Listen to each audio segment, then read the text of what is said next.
Hi, welcome back to Form 6 Term 3. Okay, we continue with the physical optic, which is now supposed to be something on diffraction, interference in a thin film. Okay, interference in a thin film.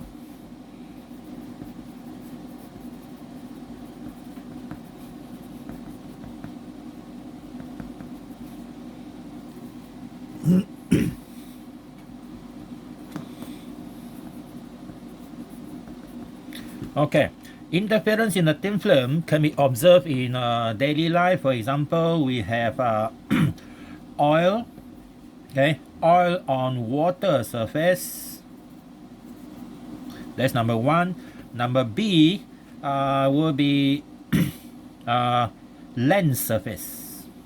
Okay, lens surface. Okay, and then C, we can have something on soap bubble. Okay, soap bubbles and so on. These are the actually three types of application. How do we explain why they are colorful and why on a lens surface sometimes they are not really that reflective, okay, and so on. All right. So today we're going to look at this one first, interference in the thin film. Now, under interference in the thin film, we have to go back to a basic thing about reflection, okay, or we can call that one phase shift because of reflection. Well, as we know, phase shift only happen when you have two wave sources that actually combine at different phase angle. These phase shifts occur but under reflection. But in order for this to happen, you need to have two medium. Okay, two medium. So let's say we start with a medium. I will call medium on the left is medium 1. Okay, so this one is medium 1 and this one is a medium 2. Let's say both are transparent material. Okay, optically transparent. So they will have their refractive index N1 and this one is a refractive index N2. So for the first type, okay, for the first one, okay, we want to have this. N1 is smaller than N2. So that means the refractive index for the medium number 1 is smaller than refractive index of the medium number 2. Or you can say that medium 2 is optically denser than medium number 1. For example, this one can be water, this one can be glass, or this one can be air, this one water, or anything optically denser than air. Okay, this is our first scenario. What happens when we have this type of scenario when light wave moving in from medium 1 to medium 2? They will actually get reflected. Okay, they will get reflected. Let's say we start with using red color for the wave that is going to move in that direction. Okay, so let's assume this is a propagation of the wave. Okay, so let's assume that we're going to draw the wave from here. Okay, we use this one as a guideline. This is going to be the maximum, minimum, maximum, minimum, and so on. So we're going to have this. I use this one for the guideline. Okay, so some will get reflected, some enter. Okay, this is our minimum. So the wave will have a maximum here, here, and here, and this one also. So I start the wave from here, minimum, and now maximum. So let's say this wave move in that direction with a constant velocity, and it hit this interface with maximum. Okay, of course by the time it enter here, because this is denser, so what happens next is this wave is going to have a shorter wavelength by the time it enter here. So this is a wave that is actually moving or propagating inside the second medium. So that means our lambda 1 is longer than lambda 2. Okay, but this is not our concern here. We already know that one. Okay, but what our concern is there will be a reflection. okay, a reflection to that direction. The wave is propagating to the positive x. The reflection will be on the negative x. Okay, so now our reflection, we're not going to draw it here, because if I draw it here, it's going to be very confusing. So what we want to know is the height here is this area is very small. So the wave will be reflected with 180 degree phase angle difference. Okay, so 180 degree is half of the wavelength. So when the wave is reflected to that direction, we are going to have this one. Okay, so I will call this one the waveguide. Okay, the center line is our actual wave movement, and this one is the magnitude. Okay, so now the one reflected is going to have the same position for 0 and so on, except this one is, once this one hit here maximum, by the time it get reflected, it's going to reflect as a minimum. Okay, as a minimum. So that means it's going to have a 180 degree changes. Okay, 180 degree changes. This one will be the same, this one will be here, this one will be here again, and this one will be opposite. So that means our wave is going to look like this by the time it get reflected. Okay, so that is how the wave get reflected. So that means when we talk about reflection of wave, we just restrict that one to visible light. Okay, so this wave propagate from medium 1 to medium 2, which the medium 2 is optically denser than medium 1. So at the surface or interface here, the wave, the incident wave will get reflected, partially enter, okay, partially enter, partially reflected. So how many percentage will be enter, and this one we don't want to discuss about that. But we want to know something here is that when the wave get reflected from this scenario, n1 smaller than 2, the wave will be flipped over. That means the wave come out reflected from this interface is going to be 180 degree phase shift. Okay, so that means this one is 180 degree or pi radian or half lambda phase shift. Okay, phase shift. That is what we call it, phase shift because of reflection. Okay, that is a phase shift because of reflection. This one happen only when you have light moving from less dense medium to denser medium optically. Okay, that is our first one. Number 2, same type of phenomena, except now our medium 1 is n1, medium 2 is 2, but now we want medium 1 to be larger than medium 2. For example, from water into air or glass into water and so on. So we're going to draw our wave here, okay? The one that moved in and the one that reflected. We want to know what's the difference between them. This is the guideline for our amplitude.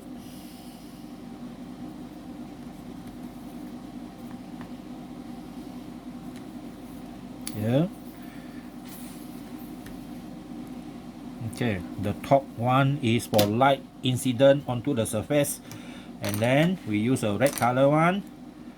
Okay, still no changes, right? We want this one to be maximum and this one minimum, and after that our another, so this one 0, this one is a minimum, and then here another one 0, and this one here is going to be maximum. So this is our wave, same like this one. By the time it enter, hit the interface, and then of course here the one that get refracted into the medium number 2 is going to be shorter wavelength. This is the same exactly like what happened in scenario number 1, but upon reflection, now it reflect exactly the same, no changes. Okay, reflected exactly the same like we have in the original diagram. So that means if you have light moving from denser to less dense, the reflected light will be exactly the same. The only difference is move in opposite direction. That is reflection with no phase shift. But condition is your N1 must be larger than N2. So this is the refracted. This one is a reflected. Okay. So this one is 0 degree or 0 radian or 0 lambda phase shift. Or in other words, no phase shift. Okay. In other words, no phase shift. Alright. So that is the fundamental idea that we have when we talk about thin film interference. So that is a basic thing happen. Okay. So that is what we're going to use to discuss the first application. Okay. Soap bubble. We start with soap bubble. Okay. That is our first one. Soap bubble. So our first one, soap bubble, of course, is spherical. So I'll draw that one. Application number 1. A will be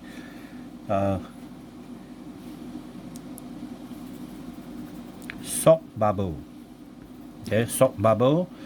Now, soap bubble surface, we draw only partial. Okay, soap bubble surface, we only draw partial. But we want to draw also the thickness of the soap bubble. But of course, we need to draw it very big.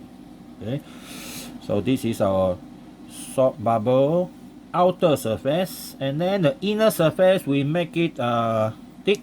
Of course, this is not practical. This is enlarged already maybe a few thousand times. So this is a soap solution. So the whole soap bubble is about that. Okay, so that one is exaggerated. The thickness of the soap bubble is very big. Okay, in this case, so that means outside is A. So assume that A we have refractive index N1. And this one is refractive index N2. And then of course inside soap bubble is N3, which is your N3 is equal to N1, A. That's why I call soap bubble. Okay. So we assume that light will hit this surface, okay, at this point here. Alright. So our light, okay, is going to come from this direction. Actually, we want light that is perpendicular. If I draw the light perpendicular, you're not going to see the difference between the one in and out. So I adjusted the angle to be like that. So that is the incident light.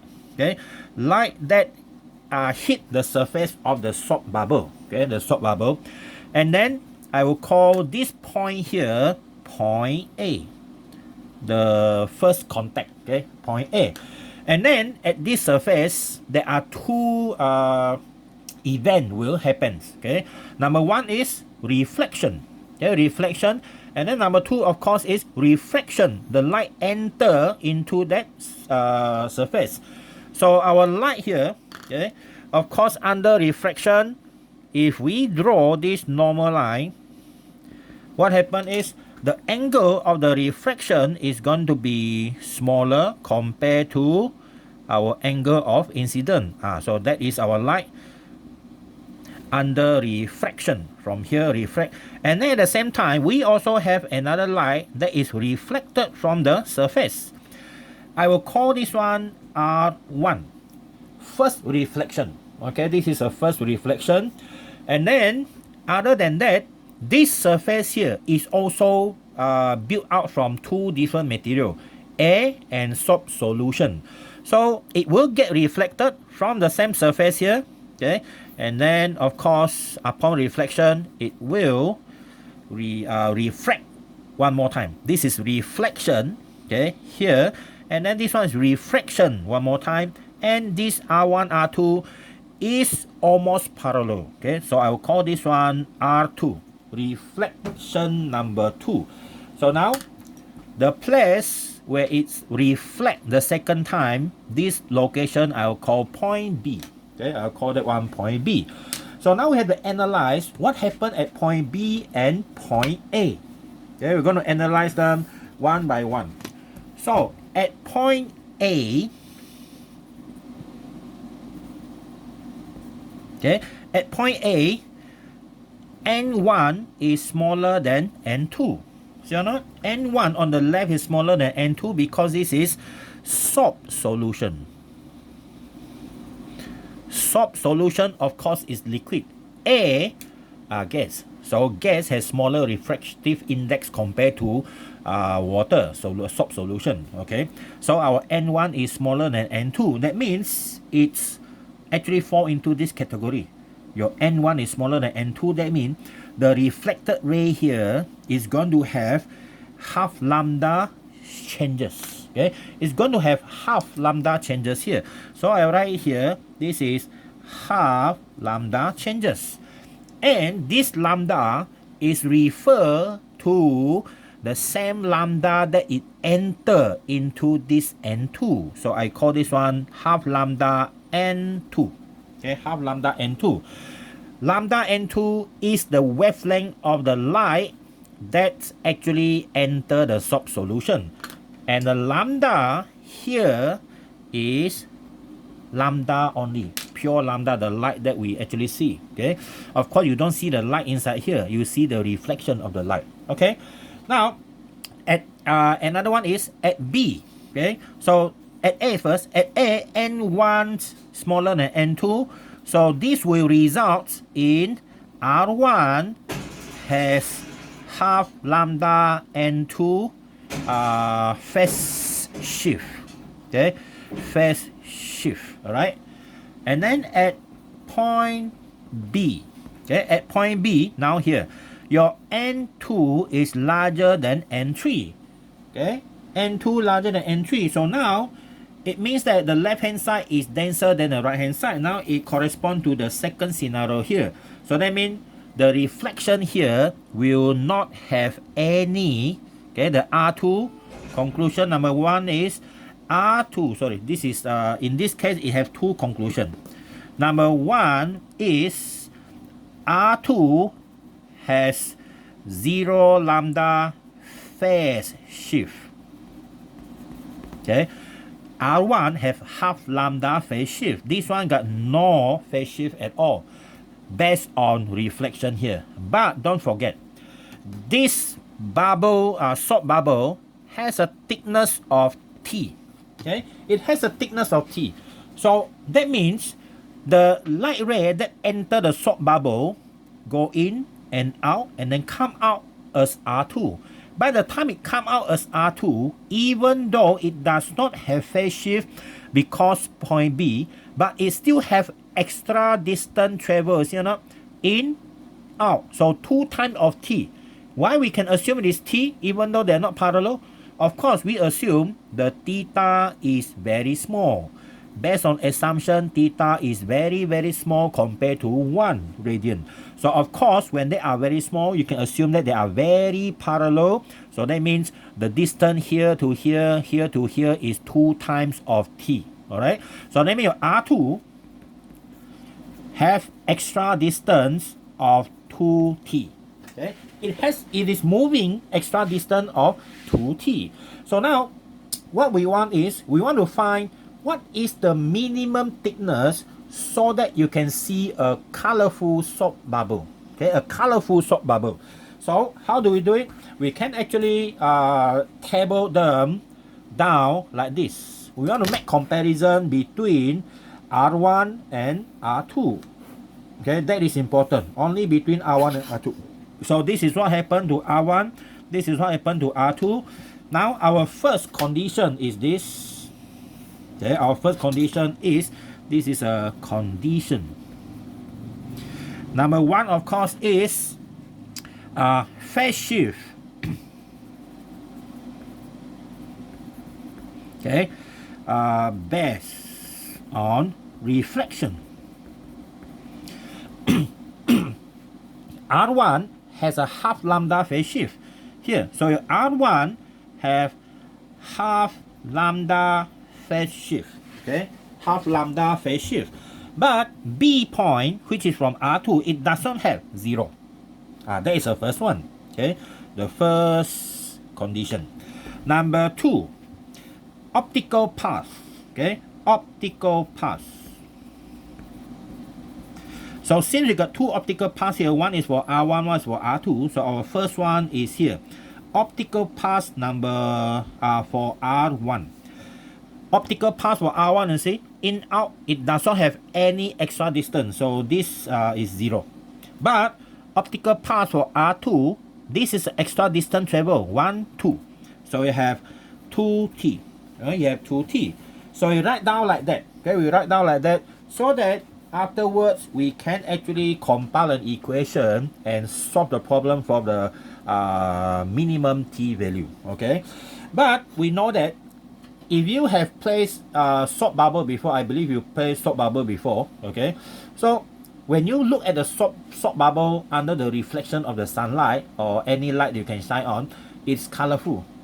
If colorful, that means you can see the soap bubble reflection.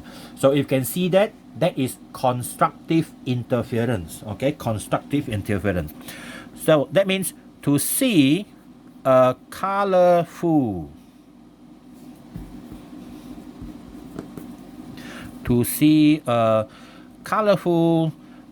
soap bubble surface. Okay, soap bubble surface. Our optical path difference, okay, between R1 and R2 is equal to, because you want constructive interference, right? It must be m lambda n2. Okay, it must be m lambda m2, where your m is an integer from 0 to 1 to 2, 3, and so on. Remember that m value when we talk about Young double slit experiment. Now it's important why m must be starting from 0. It must be consistent.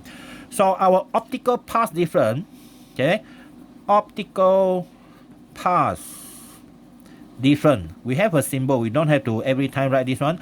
It can be used something like OPD, optical path difference, or delta R. Okay, or delta R is equal to the optical path of R2 minus the optical path of R1. Okay, optical path of R2 and minus the optical path of R1. Now, what is the optical path of R2? Optical path of R2 is 2t plus 0. Okay, plus 0. Okay, so we have delta R must equal to 2t plus 0. And then minus this one. Minus optical path, which is 0 plus this one, half. Or you just simply sum them up. Okay, but I go according to bottom up lah. Okay, bottom up. Oh, sorry. This one is just optical path only. No need to write P1, PR. Okay, optical path. So the total here, we write down, I forgot to write down the total. Okay, the total. This is the total optical path. Okay, R1 total is this one, lambda, half lambda n2 plus 0. This one is 0 plus 2t. Okay, 0 plus 2t. So you normally use a longer distance one minus a shorter distance, which is this one minus this. So you have this lambda n2. Okay, but we know that delta R must equal to m lambda m2, right? So we have m lambda n2 is equal to 2t minus half lambda n2. So our 2t is equal to m lambda m2 plus half lambda m2. So we can take out the m. So I have m plus half lambda n2. Alright. Now, what is lambda m2? Now we come back to this one. If you have a wavelength lambda, okay, this light enter a medium, okay, a medium that have refractive index n, okay, refractive index, or maybe I can do some of the adjustment here. For example, you have a medium like this, okay, this is a medium with refractive index n, okay, so you have a light enter, okay, light enter, so this is the wavelength. When it is outside, I call lambda. And then by the time it enters something denser, the wavelength becomes shorter. So now this one is called lambda n. So what is the value of lambda n? Your lambda n, Okay, lambda n is actually equal to the lambda in vacuum or air divided by the refractive index. Okay, so that's the meaning of it. So the same like this. So we can put in change the n lambda n2 become something like this. So we have lambda over n2. Okay, lambda over m2. All right. So the thickness of the soap bubble, you just simply divide by 2 here. So we have m plus half lambda over 2n2. Okay, over 2n2. This is n2 is the refractive index for the soap bubble solution. Okay. Now, for minimum, okay, for minimum thickness of the soap bubble,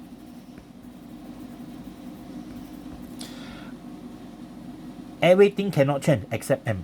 Your m start from 0, right? So minimum number is 0.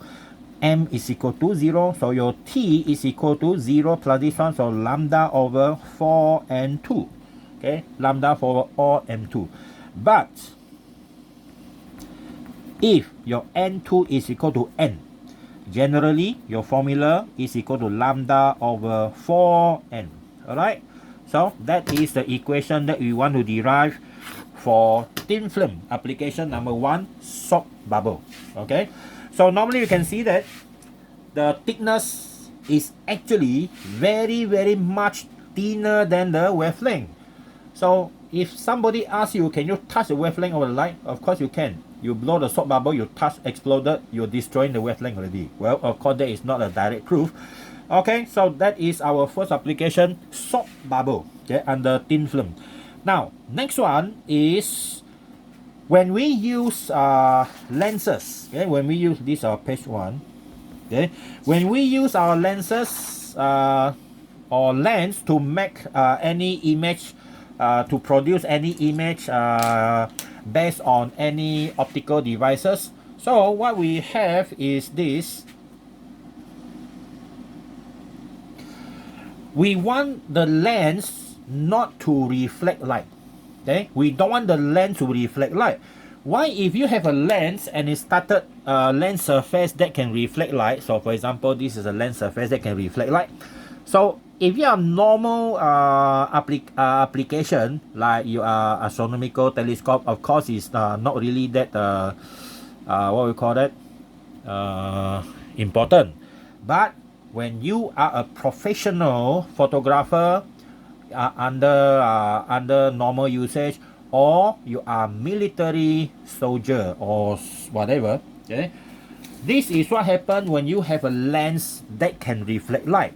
So for example, this is a lens, okay, so of course you use a lens to like binocular and so on. So now of course if you want to see something, that thing must have light, reflecting